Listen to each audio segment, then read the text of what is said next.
Olá, seja bem-vindo para mais um devocional aqui no nosso canal, o primeiro devocional do ano de 2026.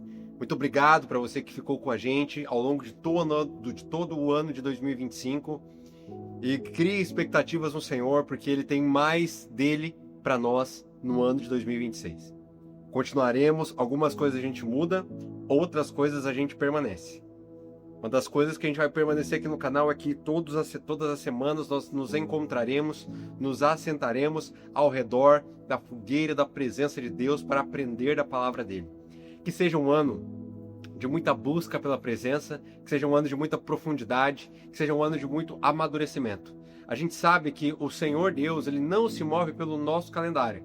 Se ele quiser fazer algo, ele vai fazer independente de qual ano seja. Porém, nós podemos aproveitar o ano, a virada de ano, para tomarmos algumas resoluções, algumas decisões diferentes.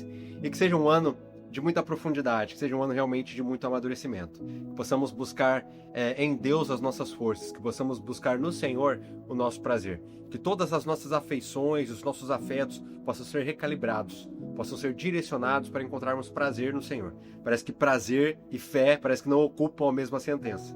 Mas lembre-se, Deus nos criou para termos prazer. A questão é onde estamos buscando esse prazer. A questão é onde estamos desfrutando, aonde estamos canalizando esse desejo de prazer que o Senhor colocou dentro de nós. Amém? Eu e você fomos criados para termos prazer. Quero que você abra sua Bíblia num texto bastante conhecido aqui do canal, lá em Lucas capítulo 24, nós já tratamos essa história em alguns outros devocionais também, mas eu quero trazer uma perspectiva diferente sobre ela, para que comecemos bem o nosso ano e também a nossa semana. Lucas capítulo 24, do verso 13 até o verso 32.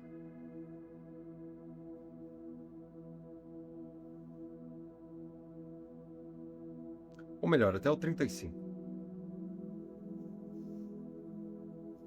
Lucas capítulo 24, do 13 até o 35. Diz assim: Naquele mesmo dia, 2 deles estavam indo para um povoado chamado Emaús, a 11 quilômetros de Jerusalém. No caminho conversavam a respeito de tudo o que havia acontecido. Enquanto conversavam e discutiam, o próprio Jesus se aproximou e começou a caminhar com eles. Mas os olhos deles foram impedidos de reconhecê-lo. Ele lhes perguntou: sobre o que vocês estão discutindo enquanto caminham? Eles pararam, com os rostos entristecidos.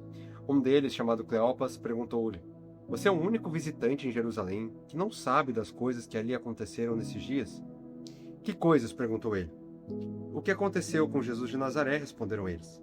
Ele era um profeta, poderoso em palavras e obras diante de Deus e de todo o povo.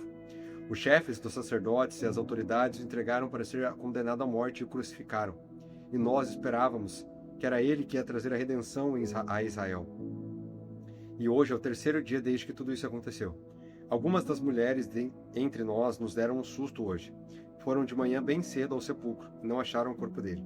Voltaram e nos contaram ter tido uma visão de anjos, que disseram que ele estava vivo. Alguns de nossos companheiros foram ao sepulcro e encontraram tudo exatamente como as mulheres tinham dito, mas não viram. Ele lhes disse: como vocês custam a entender e como demoram a crer em tudo que os profetas falaram? Não devia o Cristo sofrer essas coisas para entrar na sua glória? E começando por Moisés e todos os profetas, explicou-lhes o que constava a respeito dele em todas as Escrituras. Ao se aproximarem do povoado para qual estavam indo, Jesus fez como quem ia mais adiante. Mas eles insistiram muito com ele: fique conosco, pois a noite já vem. O dia já está quase findando. Então ele entrou para ficar com eles. Quando estava à mesa com eles, tomou o pão e deu graças, partiu e deu a eles. Então os olhos deles foram abertos e reconheceram, e ele desapareceu da vista deles. Perguntaram-se um ao outro: não estava queimando nosso coração enquanto ele estava no caminho e nos expunha as Escrituras? Levantaram-se e voltaram imediatamente para Jerusalém. Ali encontraram os 11 que estavam com eles reunidos, que diziam: é verdade, o Senhor ressuscitou e apareceu a Simão.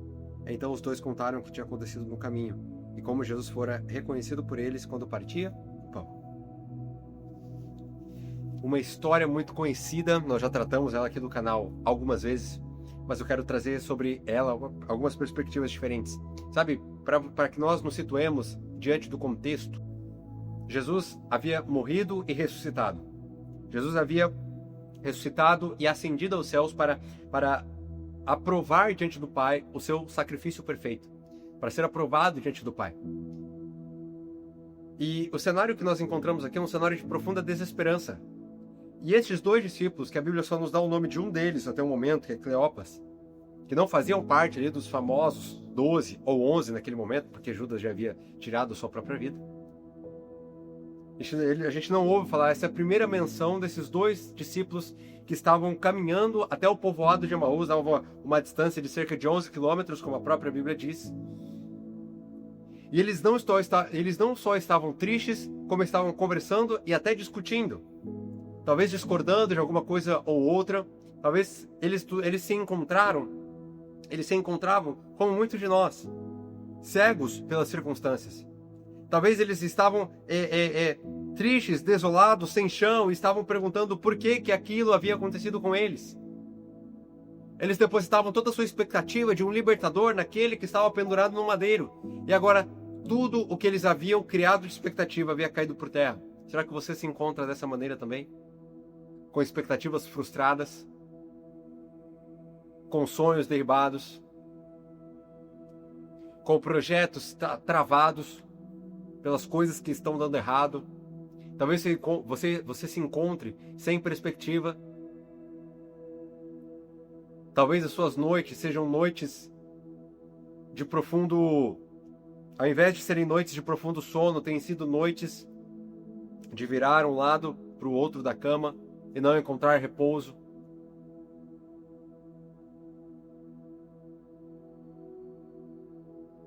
Era assim que aqueles dois discípulos se encontravam.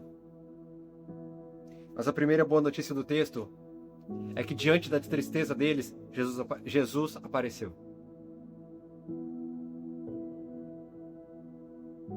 Diante da nossa tristeza, Jesus aparece.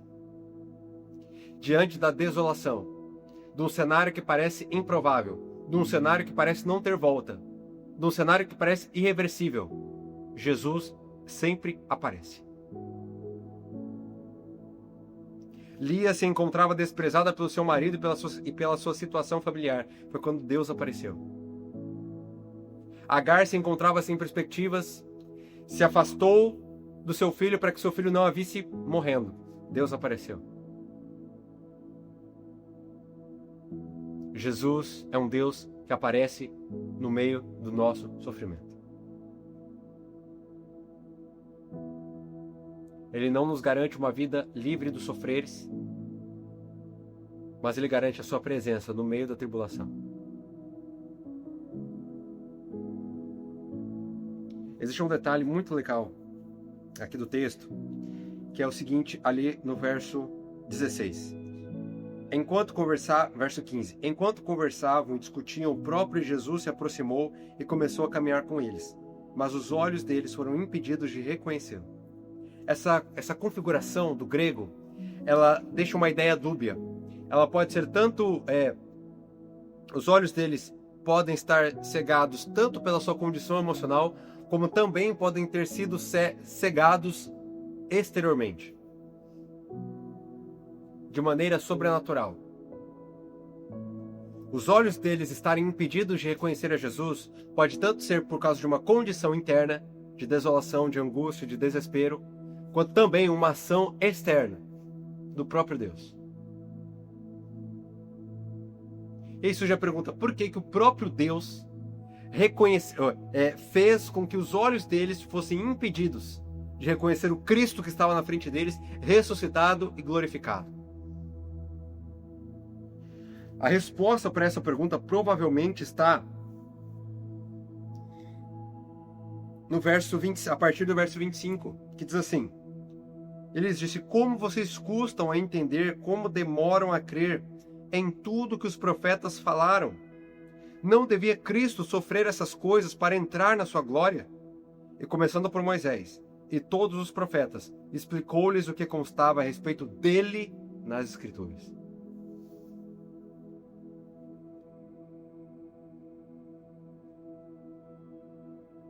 Esse provavelmente é um dos motivos pela qual os olhos dos discípulos foram cegados, pela qual a sua visão foi interrompida de tal modo que eles não conseguiam reconhecer o Cristo que estava ao seu lado. Porque existia um desejo do Senhor, uma expectativa do Senhor, que eles reconhecessem Cristo primeiro nas Escrituras. Isso nos fala que a Bíblia Sagrada, de Gênesis a Apocalipse, é sobre uma pessoa. O enredo é sobre um alguém. O personagem principal é somente um. Isso nos ensina que todo estudo, que toda teologia afirmada, fundamentada, desenvolvida, que toda a nossa leitura bíblica deve ser para nos aproximar e nos revelar um alguém.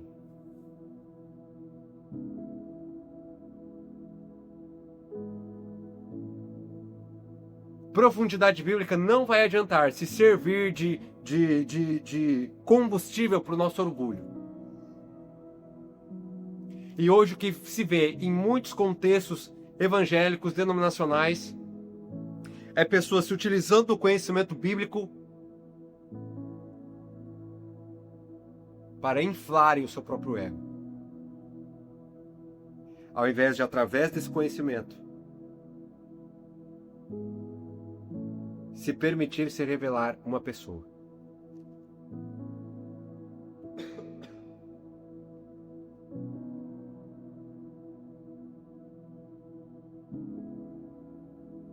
É hora de nós voltarmos para as Escrituras, mas com a perspectiva correta.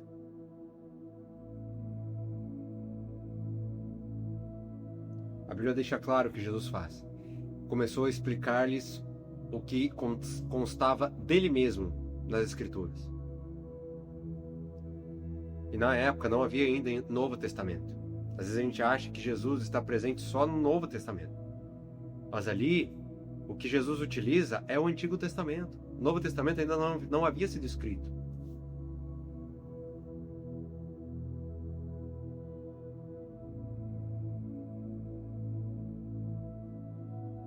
É hora de nos aprofundarmos.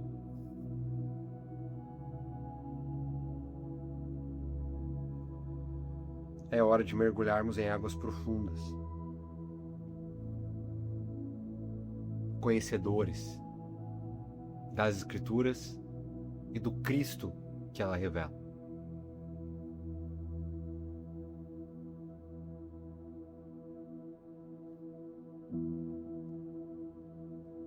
Verso 28 diz assim: ao se aproximarem do povoado para qual estavam indo, Jesus fez como quem ia mais adiante. Jesus deu uma gingada, uma finta. Terminou de explicar, eles já estavam chegando no povoado, e ele fingiu que ia para uma outra direção. Mas aqueles dois discípulos disseram: por favor, fique conosco. É essa postura que o Senhor espera de nós.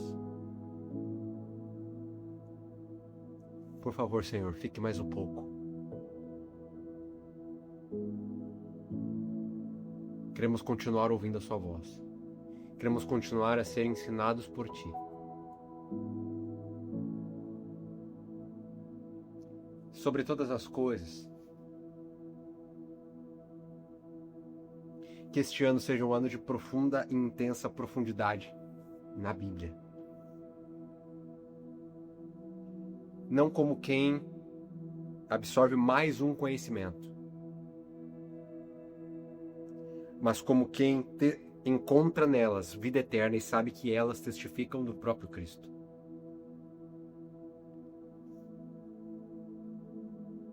Examinem as Escrituras. Por que Jesus disse para nós examinarmos as Escrituras? Como é que é feito um exame?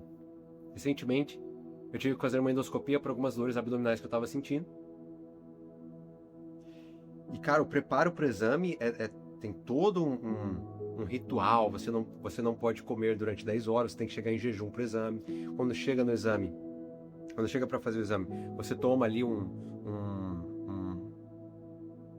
laxante, né, para aliviar os gases, para limpar o seu sistema digestivo. Aí você é levado para uma antessala, eles fazem todo um questionário sobre por que você está fazendo aquele exame. Aí você é levado para uma maca, você é sedado. Naquele dia você leva um atestado, você não pode trabalhar por conta do exame. E o exame é um caninho assim que entra uma câmerazinha que entra pela sua boca e tem acesso a todo o seu sistema digestivo, para ver se encontra ali alguma fissura, alguma ferida, algum motivo que pode estar causando dor. Geralmente é o gastro que solicita esse exame. É feito um exame. Então aquela câmerazinha passa por todo o seu sistema digestivo, examinando para ver se tem algum problema. Não é algo simples, não é algo rápido.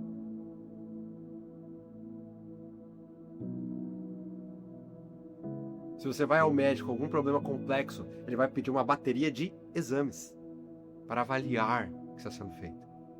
Por isso que Jesus pede para nós examinarmos, não somente lermos.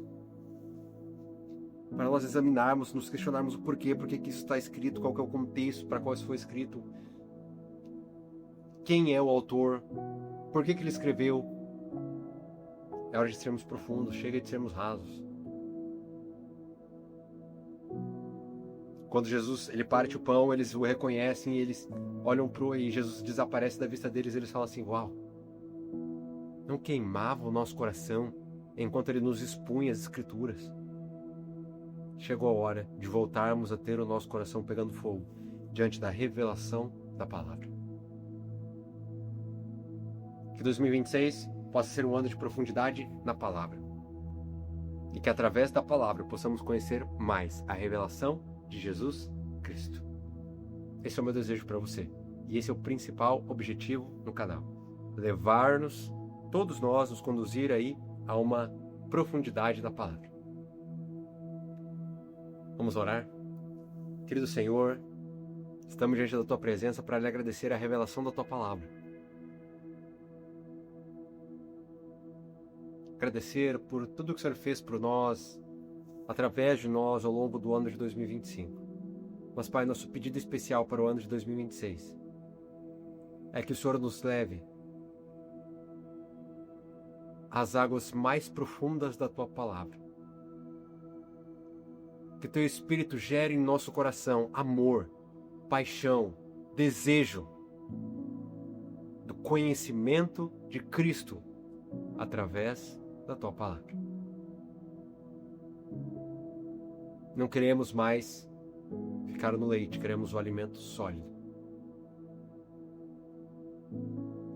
Queremos avançar em maturidade, em conhecimento de quem o Senhor é.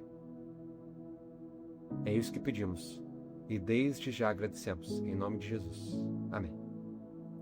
Espero que você tenha sido abençoado com essa mensagem. Se você foi abençoado, ficou até o final, convido você a se inscrever no canal, ativar o sininho para você não perder nada. Deixe o seu gostei, que isso é muito importante para que a mensagem atinja ainda mais pessoas. Aqui na descrição nós temos os nossos livros, os nossos cursos, para caso você queira se aprofundar. E eu vejo você no nosso próximo conteúdo.